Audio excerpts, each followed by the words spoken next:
thinking about how to structure the way that you work and the way that you interact with others, including your customers, your vendors, partners, in such a way that allows you to do it virtually. So every single business out there should be trying to find ways to work remotely and to still thrive, to build a component for your business that's online. And if you're new and you're building a personal brand, then really there's no other way to do it.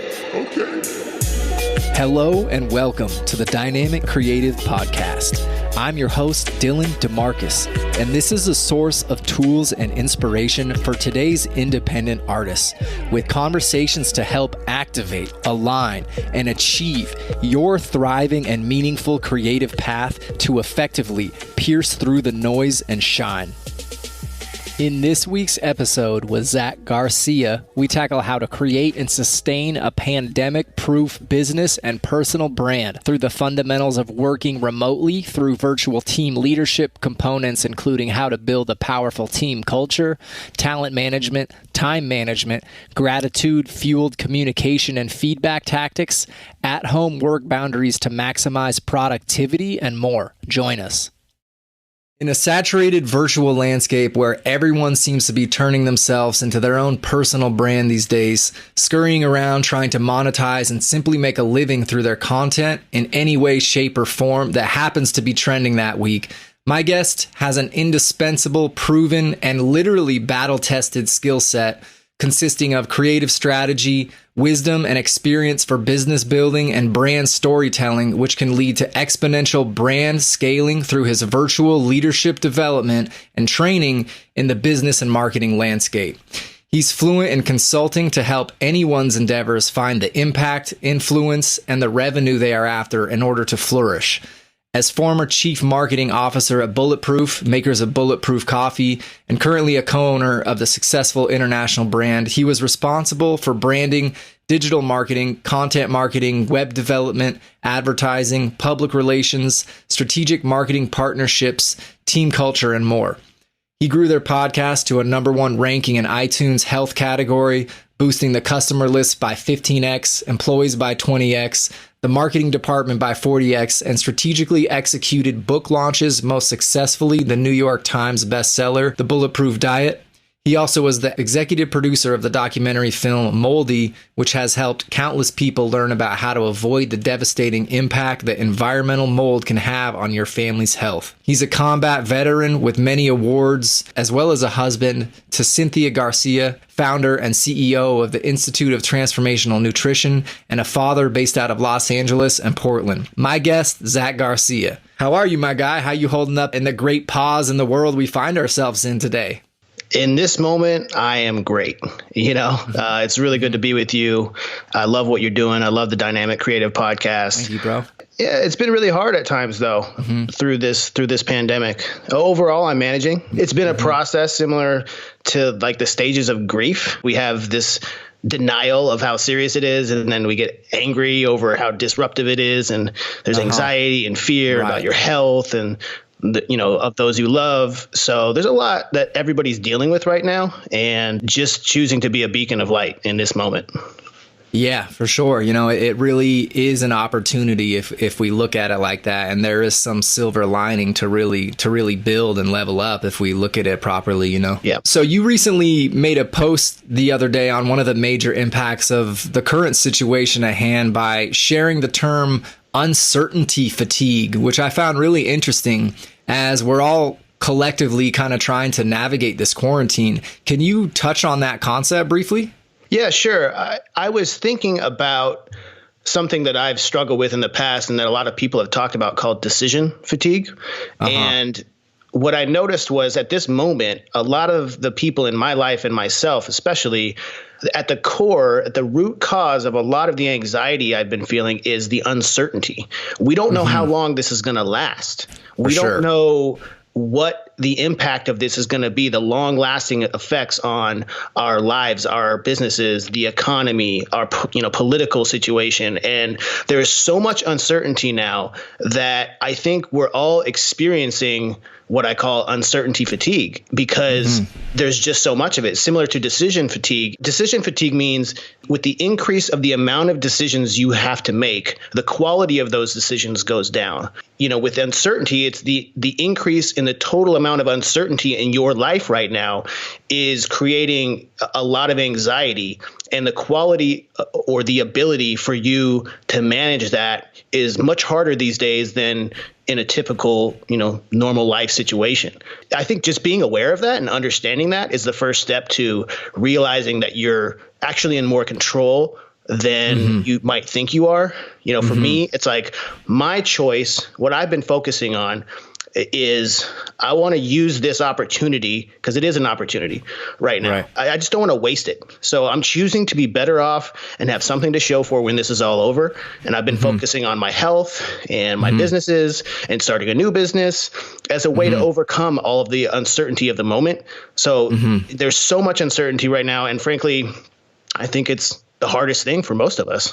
Most definitely. And having a term like uncertainty fatigue to clearly identify and more or less diagnose ourselves with really does feel helpful as a sobering source to place our sometimes discombobulated emotions on and help with our delicate, constantly shifting states of mental health to, help us stay centered and grounded. So thank you for shedding light on that, especially considering how bombarded we are with sketchy information and fake news left and right, which kind of makes it hard to feel any sense of stability with a general date of when the public mandates will be lifted or the economy starts back up, for example, to set our sights on and gravitate towards. Since I've known you for almost 2 decades, you've always been one of the sharpest and wittiest dudes I've known, and clearly demonstrated being a maverick for business, finance, and investing, to name a few, since day one. So it really doesn't surprise me that this naturally led you to a place with your launch pad into the industry being your work at Bulletproof.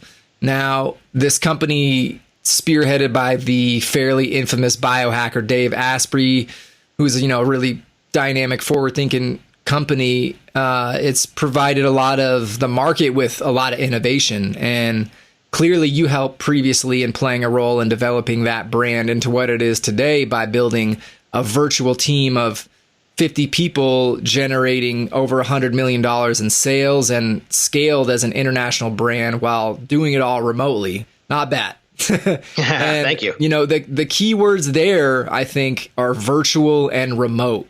And these words can't really be more relevant and important in today's landscape. And I'm curious, Zach, when you walked into that situation, what were some of the ways that you were able to help remotely leverage Bulletproof to grow into the brand it is today? So when I first heard about Dave Asprey and Bulletproof, it was on the Joe Rogan podcast. And I remember thinking, this guy's crazy. This is weird, but it was intriguing. And I was at a moment in my life, this was in 2012, where I was ready for something new. I've always been interested in health and wellness, and I had been learning about internet marketing over the last several years previously. And so I got the products and I started the diet, and I really learned a lot about biohacking and all of that. Some of the stuff I had already been doing, but didn't have a label for. And I loved the innovation and the iteration of how you can better yourself. I was in the military. I was in Iraq in combat. And so I was diagnosed with PTSD after that. And I got out in 2007. And so I had been experiencing anxiety and panic attacks for the first time in my life. And one of the key things that I learned from Dave was about heart math, which is a biofeedback device where you can measure your heart rate variability and you can sort of learn how to control that. So that was one of the things that really got me passionate about Bulletproof and just everything that he had going on. So I joined their affiliate program, and within I think 3 or 4 months, I had become the top affiliate. I was doing all these sales, and nice. Dave reached out to me and was like, "Hey, let's get on a call." So we got on a Skype call. There was 5 people from the company on the call. I didn't realize at the time that was the whole entire company. And he asked me to come on and run the marketing. And so it was one of those defining moments in my life where I just knew that something really special was about to happen. Being a virtual team of 5 people, 6 plus me, I had been working virtually previously, but not managing a team. So this was my first time figuring out how to do that. And I really just worked on how can we build a really great culture and how can we stay connected, even though we're each in our own respective homes, in our own areas of the country or the world. And that was very challenging at first. And the key components of how I did that was really figuring out how to communicate effectively and through what we called on our team gratitude fueled communication. So sharing our gratitude every week and having that be a big part of our culture, it allowed us to feel more connected, and it didn't feel like that person was, on the other side of the world. It felt like you were on a really close-knit team. Mm-hmm. And so there's a lot of strategies to help do that. And so I've been working remotely now for about 10 years. And right now in this moment, I realize how critical it is, that knowledge and that experience that I've gained from that. And so I'm actually putting together this course on virtual team leadership to be able to help others who are working remotely for the first time ever, maybe right now, or maybe they previously did, once a week or once a month or whatever. And there's just a lot of mistakes that I've made and that my teams have made over the years that other people can avoid by, going to the experts, the people that have done it. And I'm really excited to share this with more people now. Yeah, I'm looking forward to you unpacking it more, man. And a lot of listeners, including myself, are not a big company like Bulletproof, but we still, want to develop our own personal brands and small businesses and the like. I feel like we're in a time where it's gotten quieter and we have a bit more space and time right now to really listen to how we want to align and develop ourselves in respective industries, in order to lean into that and lean into our situation and opportunity to level up even more. I'd like to honor the title of this episode of How to Create a Pandemic-Proof Business and Lifestyle by asking you, Zach, what would you tell people today they could do to really create a thriving and robust, explosion-proof small business or personal brand with the remote type of work that you're fluent in? Yeah, so not every business can work remotely, right? You can't really work a restaurant remotely. I mean, you can do deliveries and that's how people are adapting, but there's certain business models that just don't work remote. And even those though, there are ways where you can still stay alive, which a lot of businesses are figuring out right now. So what I would suggest to people is, especially if you're about to start a new business, think about how you can build into your business plan, at the very least, a backup solution, because this new world that we live in, where this could happen again, and we don't even know how long this is going to last. And some experts right now are saying it could be 2 years that we're still going to be practicing social distancing. So I think every single business out there should be trying to find ways to work remotely and to still thrive, to build something online, a component for your business that's online. And if you're new and you're building a personal brand, then really there's no other way to do it. So thinking about how to structure the way that you work and the way that you interact with others, including your customers, your vendors, partners, in such a way that allows you to do it virtually. There's a lot of resources out there, a lot of really good online courses for people that are asking that question, and some great software that makes it really easy to start your own business or personal brand. I think the key is just to put yourself out there. I mean, you had an episode of the Dynamic Creative Podcast about killing perfectionism with Joey Helpish, and that talked about this concept, right? It's like, and I've heard similar takes before, not exactly like that. And I struggle with this, and I think most creatives I know also struggle with the false allure of perfectionism. Right. Dedication to quality is a virtue, and there's a fine line between birthing a new imperfect idea and iterating it over time with feedback, and having your idea be stillborn because you're letting your own fear stop you from putting it out there. And trust me, I struggle from this. And I think the key is just do it. Just do it. It's going to be learning by doing. Yep. Yeah. Because in product development, this is a thing also, which I've learned over developing both physical products and digital products over the years, that when you first launch something, it's not going to be perfect. In fact, it shouldn't be, because if you think you have the answer, and you might be 60% there, you might be 30% there, but when you start to realize what people are really wanting and needing, and you get that feedback and you build that in, then that's really, I think every successful product or brand over the years has had a false start or two and figured it out afterwards. So, that is the critical thing, is just put it out there. And frankly, it's scary. And I'm doing that right now with this course that I'm putting out there. And it's going to be a little bit ugly at first. And that's okay, because I know I have a lot of value to offer people. And even though I don't know exactly what the final product is going to look like, I'm just going out there and starting with the theory that if I can go out and help people and ask them for feedback, then I can collaboratively create something that's even more powerful than I could without any of that happening. Absolutely. And if we just totally fiendishly hoard our creative projects in the lab, they're never going to get any feedback, and feedback is what really propels an idea into a thriving business or endeavor. And another gift of this great pause is, the spaciousness that it's providing, the spaciousness that you've expressed that it's been providing for you too, and bringing to life, a lot of unrealized projects or ideas that have been, on the back burner percolating for years, and now we kind of have the potential to manifest that. One direct result this situation has provided you and inspired you to develop is a course that is clearly a combination of your skill sets, which is a virtual team leadership course on how to develop an amazing virtual team culture, build trust, and communicate effectively while working remotely. This offering of yours, Zach, couldn't have came at a more perfect time. And would you be generous enough to shine some light on what that curriculum looks like and how we can apply it to our lives these days? Absolutely. This course is really all of the things that I've learned over the years, and the failures and the successes that I've had, distilled into a simple, straightforward teachings that can enable you to be successful. And it's mostly for leaders and people who want to become leaders of virtual teams. And it's also for people that maybe you're in a situation right now where you're working on a virtual team and you're like, this is not going well. And maybe you don't know why.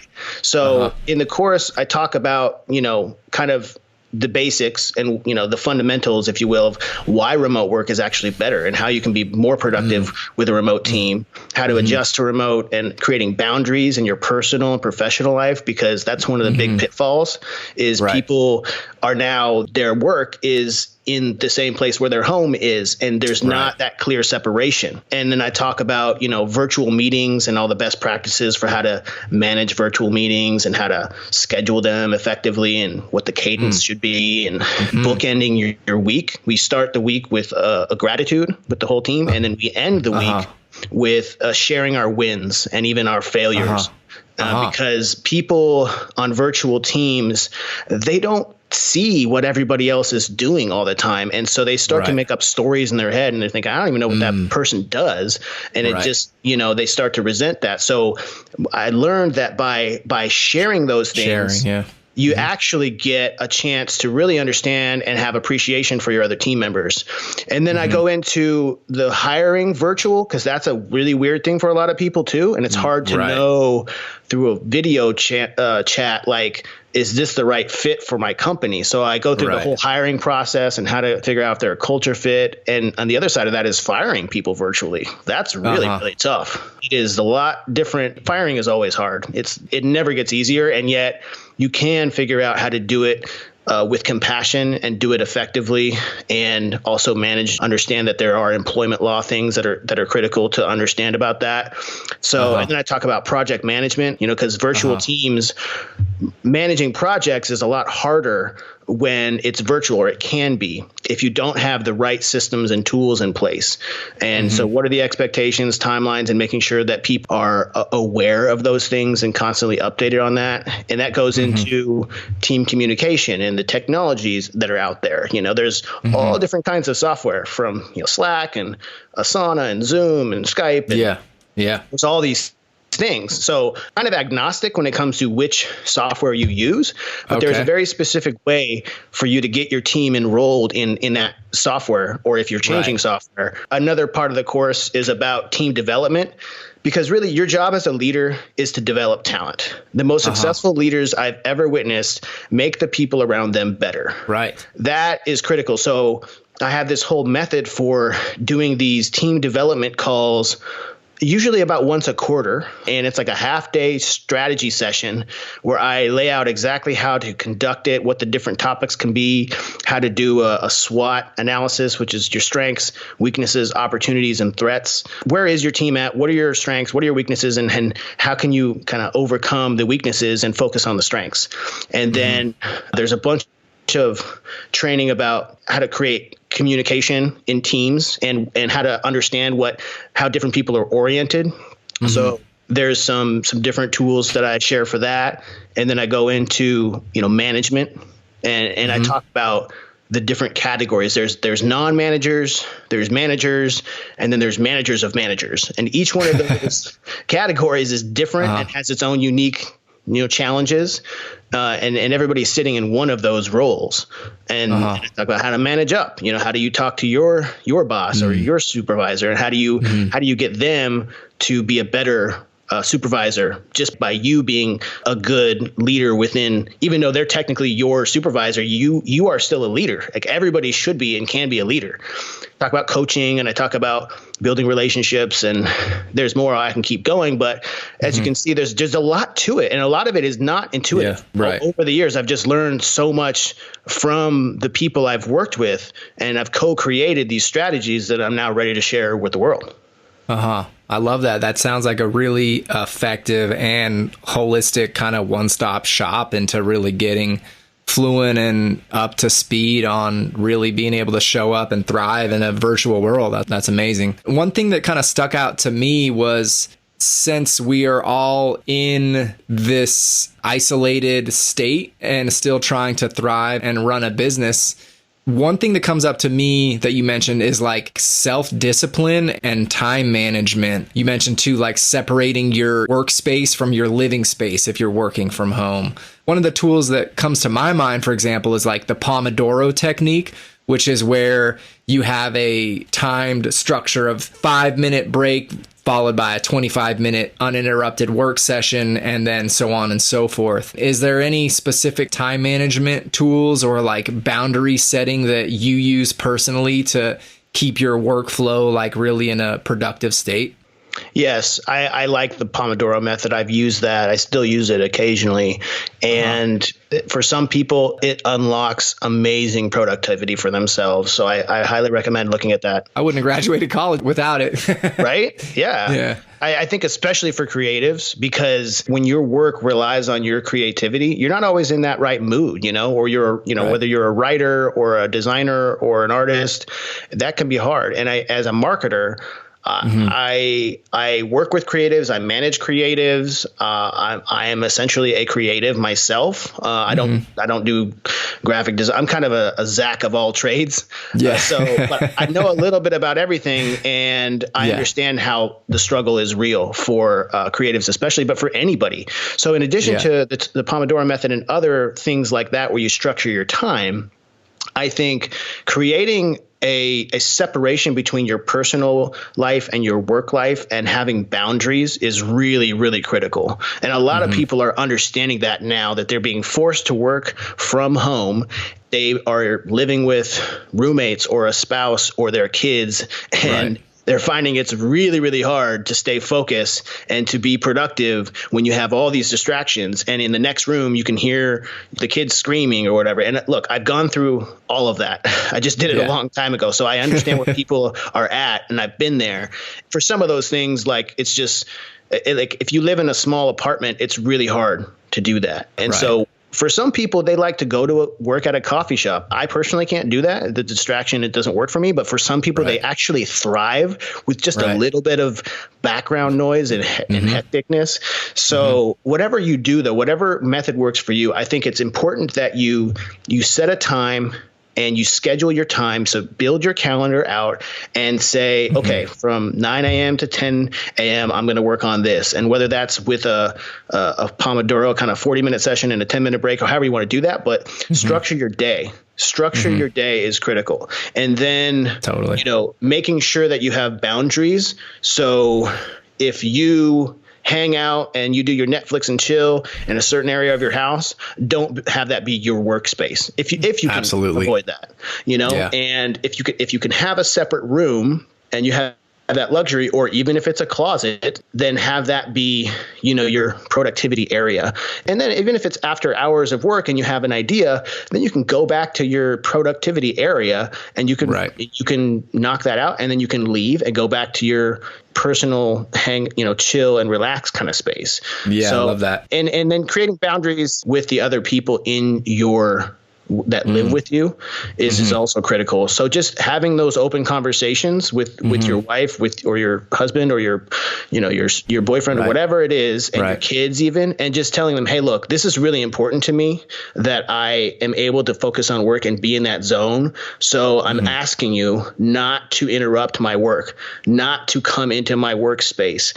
If you have a question that's urgent, just send me a text or an email, however you prefer that. But having those open conversations with those people that live with you, it's important. And it may not be easy to have those conversations. It is going to make your life better, and there will be less conflict because you won't be resenting them for constantly interrupting your productivity time. 100%. That seems super crucial. Yeah, thanks for that insight. I'm curious, Zach. Well, so you currently are one of the executives at CBD Capital, and I'm curious, in your current business endeavors with that, how are you utilizing the tools in the virtual remote leadership course in your current business? Yeah, so it's CBD Capital Group is a company that I started with some business partners of mine about 1.5 years ago, because we saw that the CBD industry was booming. And we also knew that they were about to pass the 2018 Farm Bill, which is going to effectively legalize hemp across the United States. And so the difference between, CBD and the marijuana industry is that CBD is technically legal now, and you can ship it to all 50 states and you can sell it online. And with marijuana, CBD is non-intoxicating. And so with marijuana, every state has their own rules, their own regulations, and it's seed to sale within that state. And so we saw an opportunity to invest into companies that were scaling, brands that had a lot of potential and wanted to grow in this booming industry. And to do that, we offer them a chance to be a part of a group of entrepreneurs, because we're stronger together and we mitigate the risk. And we offer these companies a path to liquidity, meaning they can actually have a path to sell their company within the next several years to take advantage of the perfect timing of the market going on an uptick, and then getting out and having something to show for that in the form of selling your company or your stock, or merging with a larger brand or whatever. And so what we do is, first of all, our team is remote. I live in Portland and LA. I go back and forth. A lot of my partners are in San Diego. And our portfolio companies are spread out. One's in Florida, one's in Hawaii, and one's in North Carolina. And so we are managing a portfolio of companies remotely. And that's been really interesting. And my experience around virtual team leadership has positioned me pretty well to be able to figure this out. And so I think that one of the things that I've done, one of our portfolio companies, the Hawaii one, is called Mana Artisan Botanics. They got the best CBD products I've ever tried. It's a premium brand. It's really, really great company. And the people are just amazing. They focus on regenerative farming, really high quality formulations using a lot of Hawaii grown botanical ingredients. I mean, they have their farm, they grow their own turmeric and all this stuff. So I've been applying my virtual team leadership skills to that company. I'm actually the interim CEO of that company currently. And I'm just really helping them build the structure for their team to not only thrive, but grow and scale as the company grows and the revenues grow. Because I've scaled a company from, just starting out to $100 million, and every step of that journey is challenging, and there's different challenges. And so it's about applying those things in these situations. But really, anybody can do this. It doesn't matter if you're a direct-to-consumer company selling your products directly to the customers online, or if you're a business-to-business kind of thing, or if you're doing trainings. I mean, all of this stuff applies because we now live in a remote working world currently. We don't know how long it's going to last, but I'm telling you, it'll never be the same in regards to that, because what's going to happen is companies are going to realize that, they've been very hesitant to do remote work because they think that their employees are less productive, and they think that they need to look over their shoulder to make sure they're doing their work and this and that. Right. And they've been very hesitant to let their employees work remotely. And now they're being forced to, and they're going to realize, wow, there is actually a way to do this where our employees are more productive, more happy, and we don't have the overhead of managing an office and putting people in an office environment with the halogen lights and the little cubicles and weird. It's just a weird, awkward, and the carbon emissions that it costs that are going to be offset by transportation, and that whole thing is an impact too. Yes. It makes me wonder, when things kick back into gear, I wouldn't be surprised if a lot of this ended up sticking around with the remote work as well. Oh, it will. And mark my words. Yeah. And this is part of how you pandemic proof your business. You're figuring it out now because you have to. But if you try to go back to the way things were as soon as this is quote unquote over, even though I don't think the world will ever be the same, you will get right back into the situation eventually, right? And it may not be a pandemic, but there's a lot of different ways that our society can be disrupted, and so the companies that are going to be around 5 years from now, 10 years from now are going to figure this out, and they're going to have contingency plans to be able to manage their business through a crisis. And right now they're being forced to, but it's like, if you don't learn the lesson now and you don't do everything you can to make this strategy last, then you're taking a major risk with your brand. We're going to see a lot of brands that have been around for many, many decades fail too. And it's going to be sad, but what that does, this is the great leveler of the playing field. And that's the beauty right now, is all of us have an opportunity. Because most people are, and no judging, because I've been there too. Most people they're just sitting around watching Netflix or whatever. They're trying to maintain some level of sanity. They're just trying to make it through every day. And because that's the new reality, there's more people than ever that are doing that, and they're not out there hustling. And so for those of us who want a change in our lives, if you've been feeling for the past few years or however long it's been that you just aren't reaching your potential, that you've got these ideas that you really want to go after, but you never did it before, there's never been a better time than now, because you have more free time than ever. You have more of a chance to focus on how to build an online business. There's more market share available because so many businesses are either failing or people are just depressed. And that sucks. And what I found in my life is I'm choosing, and it's a choice, I'm choosing to use this opportunity to be better. I want to walk away from this when it's all said and done. I want to walk away from it better than when I went into it. And it's been one of the hardest times of my life because I'm separated from my family and there's all these challenges. And I'm not going to 3 months from now, 6 months from now, 2 years from now, whenever this is over, I want to be able to look back and say, I made the best of that. And that's just critical. For sure. And it really does show people's true colors, both emotionally as well as how resilient whatever business structure they've had pre-existingly in place. And it is leveling the playing field for sure. And the silver lining is an opportunity of a lifetime.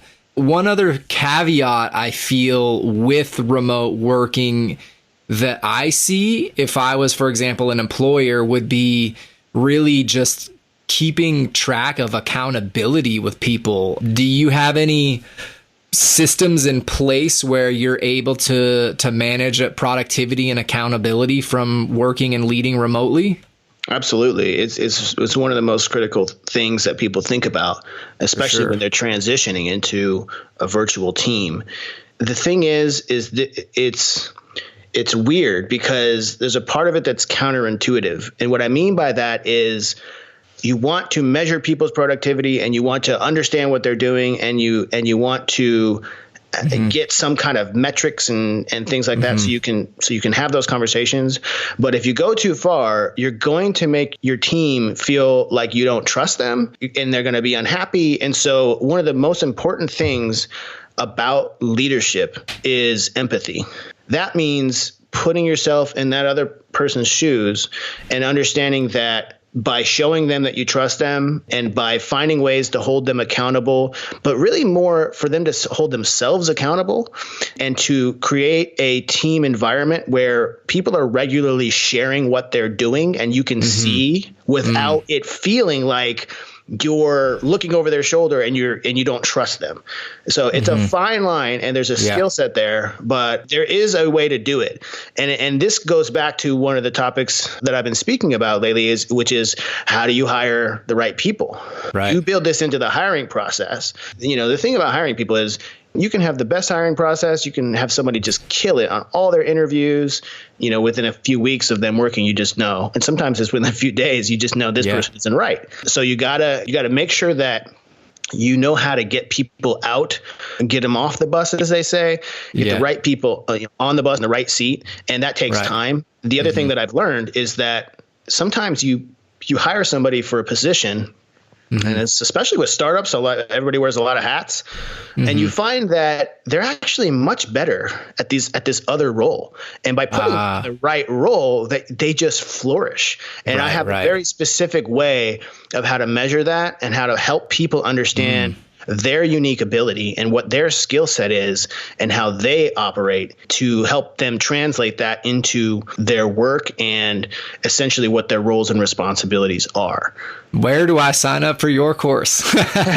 One thing I noticed really about successful companies is the HR driven companies are really the ones that succeed. So I totally resonate with how important being mindful of that is. And I guess that one of the last main components I'm really curious what your hot take is just say as a small business owner or somebody that has a personal brand, like, are you familiar with any approaches on just like bare bone marketing kind of like launch techniques that we can do without necessarily having a ton of resources at our hand in these times we find ourselves in today? Yes, there's a ton of resources. I mean, look, in this day and age, you can go on YouTube or Google and find people that will tell you how to do anything. I mean, you can learn how to play an instrument. You can do all these things. And there's kind of a freemium model in the world, right? You have a free version, go on YouTube and watch the videos for free, or you can do some kind of online course that's a little bit more interactive, or you can do like coaching, one-on-one coaching. And I'm noticing a huge surge in coaching and consulting. It used to be kind of called consulting, but I've been a consultant, but I really am a coach. That's really what I do. It's just that it's the terminology that some businesses are still using as the consultant thing, but really it's about coaching. And you don't see Olympic athletes, and these are the top athletes in the world. They don't just say, okay, I figured it out. I won a gold. Now I don't need any coach. I know everything. No, they always have a coach. One of my good friends, if not multiple coaches. Exactly. No, they usually do, right? You have a coach for your training regimen. You have a coach for your nutrition. You have a coach for all the different aspects that are critical to your whatever it is that you're doing, especially if you're trying to be the best in the world at something. And I have a good friend of mine. His name's Jeff Spencer, and he's his whole thing is he's like the corner man. He was the doctor for the Tour de France team back in the day. Not the guy who gave them the performance enhancing drugs. He was a chiropractor and he traveled with the team with Lance Armstrong and all those guys. And he's just one of the best coaches I've seen. He coaches all kinds of amazing professional athletes, executives, everything. And all of the top performers that I see in the world, they all have coaches. And now more than ever, anybody can get a coach because and my wife, this is what she does. She developed her own method of coaching that she now teaches to her students. In fact, she's got the most accredited online health coaching school in the world. Wow. She's accredited with the state of Washington. She's an actual school. You can apply for Pell Grants and GI Bill and all this stuff. And so she's been doing this for a long time, and she's figured it all out. Her classes are amazing. And the thing that I've learned from her about coaching is that essentially anybody can do it. There's a huge surge in life coaches and health coaches and all these things. And so, at the Institute of Transformational Nutrition, where she created a method for coaching and nutrition, it's not just about nutrition. It's actually about, there's a spiritual component. There's a business component that she teaches about. And whatever it is that you're interested in, if you want to build your own personal brand, or if you want to put yourself out there in the world and teach whatever your unique ability is, there are a lot of very affordable coaches that you can get that can just help you. And they're like an accountability partner. There's somebody who's they're not going to tell you exactly what to do necessarily. You have the answers. They're just going to help pull the answers out of you and call you out and find your blind spots. Yep. And if you pay somebody to do that, it becomes so much more real. It's like when people get things for free, you don't have anything invested. So go to YouTube and learn this stuff, and that's great. But if you really want to make a change in your life, if you really want to take it to the next level, then I strongly suggest getting a coach or getting into one of these programs where you can do it alongside others and you have other people that are helping hold you accountable because they're like you. They want to achieve what you're wanting to achieve. Don't let fear stop you. There's this idea of competition, but there's also a critical aspect of collaboration. My philosophy in general in marketing and in business around competition is that other people will always copy you, but you can innovate faster than they can copy you. And so just believing that you have something special to offer the world, because each and every one of us does, is important. And if you get concerned about, well, somebody else already is doing that, like I can't do that as good as them, then stop. Because the reality is that you have your own unique thing to offer, and there are no new ideas. Don't plagiarize other people, but there's no copyright, on these concepts. And the cream is always going to rise to the top, no matter what. Exactly. And if you keep grinding, that sword is just going to get super sharp. And dovetailing on what you're saying about just having a unique skill set, like if we each really take stock into whatever specific both passions and trades and things that we're fluent in with our skill sets, if you think about it, nobody on earth has that unique combination of things. And if we can kind of put that into a Venn diagram and look at what that center thing is where they all overlap, that's a skill set and a service that you can provide that nobody on planet Earth can provide. And when we get clear with that, then we're unstoppable. So I really love what you're saying there. It's so true. You're on point with the coaching. I've just in the last couple of years been investing in it. I have like 2 or 3 individuals that I loosely keep in touch with, and I will say wholeheartedly that it's easily been one of the best investments I've made in my life, and I'm continuing to seek out their mentorship and guidance, and it's exciting and it's growing too. So I appreciate you dropping science on that. Look, you can always achieve more when you are open to collaboration. We all know that person in our lives that always has the best ideas, and they're always talking about how they're going to be this huge success, but then they don't want to tell you their idea because they're afraid you might steal it, or you know what I mean? And there's that concept of abundance is so critical. And once you get past the fear and you just go for it, amazing things start happening. Even just like with social media, because that's something I've been sort of hesitant to put myself out in the past. And what works on social media these days more than ever is just being authentic. It's like people can tell there's something weird about your energy. It doesn't matter if it's a video or a photo or something that you wrote down and posted. Like there's some energy that people can feel if you're being inauthentic and you're coming from a place of fear, and inauthenticity comes from fear because you're afraid. Oh, I want to make sure that what I'm saying is the right thing and that people aren't going to think this about me or that. And that's what creates this block. And that's why you're not getting any traction, because you're focused on the problems. And look, once again, I struggle from this almost more than anybody, and it might be surprising to some people, but it's just the way it is. So this has been challenging for me. I don't know why did I never do this course before now? Well, part of it is because it's just so obviously timely, but the other thing is that we're so busy. This culture and society we live in, it's just like you have to, like, busy is like a currency, and it's like it's not good, and yet here we are in the great pause, and each one of us has an opportunity to slow down and realize that what happens when the noise levels go down like they have right now? Well, there's an opportunity for clarity. You can fill your life with more noise, or you can be quiet and listen. And what I'm doing is really scary right now. And so I'm asking people to come along on that journey with me and watch me make some mistakes and watch me figure it out, because hopefully that'll inspire you. So like, I want to offer something to your audience. I want to offer them a chance to help me and help themselves. So I'm going to do a free training on virtual team leadership. And I'm going to let people come, and we're going to do a Zoom call, and people can interact and ask me questions. And and I'm going to do talk about some of the main strategies, like the top 5 mistakes that people make when they're working remotely and how to overcome those. That's one of the topics, and just a few other kind of things about that. I don't know exactly what I'm doing, but I'm going to figure it out, and it's going to be okay, because I know that with collaboration and with connection that we can feel like part of something bigger than ourselves.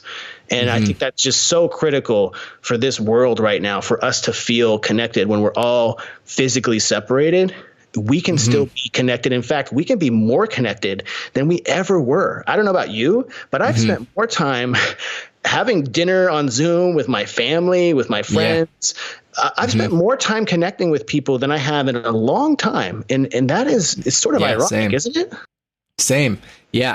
I've dusted the cobwebs off of easily 100 contacts of mine on my phone that are cherished homies that, have played a big part of my life growing up, and just connected with them. And more often than not, that's led to even further beautiful collaborations and all sorts of ways that just continues to unfold. So it's a beautiful thing for sure. Well, I'd love to wrap it up since we're running out of time here, but I can't thank you enough for sharing your helpful wisdom with us today, and opening up to your really awesome and valuable offerings with the course you're developing and virtual team leadership, and your insights on just how to develop an amazing virtual team culture through trust, effective communication, obviously accountability aspects, time management, and, doing that all remotely. That's so important these days. And is there anything else you would like to share with the listeners of what you're up to in the community, how we can specifically get a hold of you with the virtual classes you're offering, and what the best ways are to get a hold of you?